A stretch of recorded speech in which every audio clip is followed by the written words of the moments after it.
Dylan Mulvaney and Bud Light are over.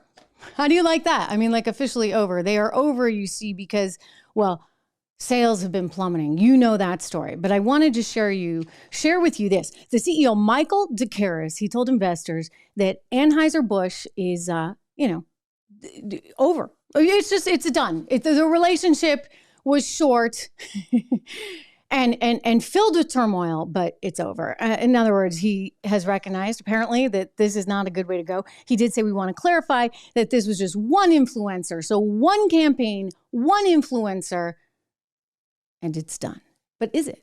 Right? Like, who is ever, I just have to ask you guys, are you ever going to get that image, right? The image out of your head. I mean, think about every time somebody offers you a Bud Light, like you just can't help yourself, right? This is what you will see. So the company's doing, of course, the right thing for the company and the right thing for shareholders. I have to turn Mulvaney down here, but the right thing for shareholders, they have to do it. But I'll tell you, shareholders aren't buying it. They're not buying it because the stock has still not recovered. All right, I'm looking at the stock price right here, and it's trading around $64 a share. You think, oh, okay, that's fine, right? It was up around 67 and change before all this happened, so it lost about $3. Who cares? We're talking billions of dollars because this is a company that is so heavily traded. In other words, this is a company that is looking at a pretty serious market cap. So when it loses $3 a share, you're talking about billions of dollars. And so it's just sort of shocking. Yes, I am really here. David Logan asking, I am really here. You know what? This was important enough to you guys.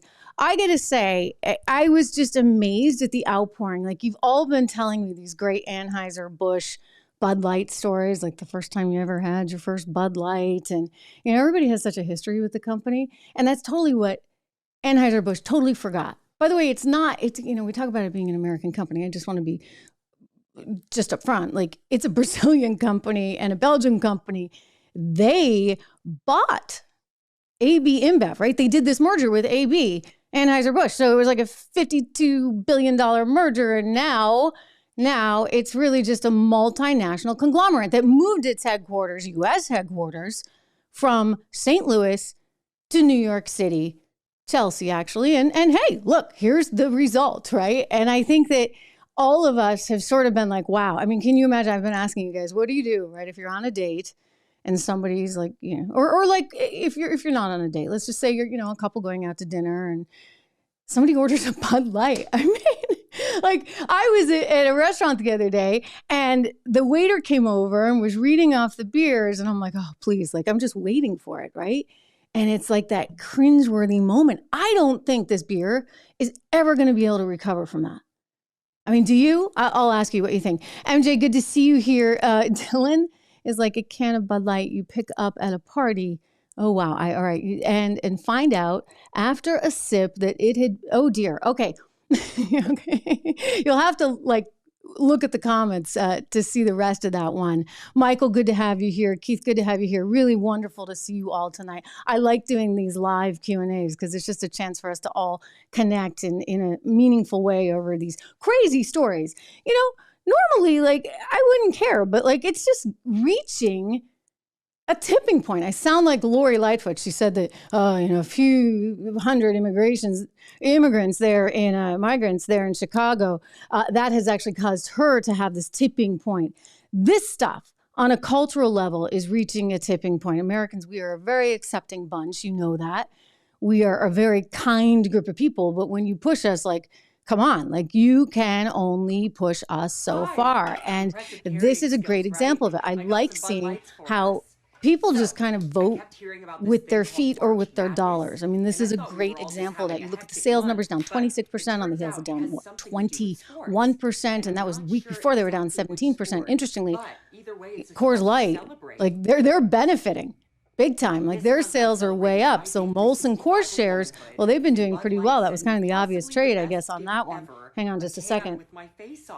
Check out my Instagram. See, you know this is live. See, I'm getting my drink of water here. Anyway, yeah, it's wild. And then if you look at this particular actor, Dylan Mulvaney had a whole shtick going on and really is like that kind of personality.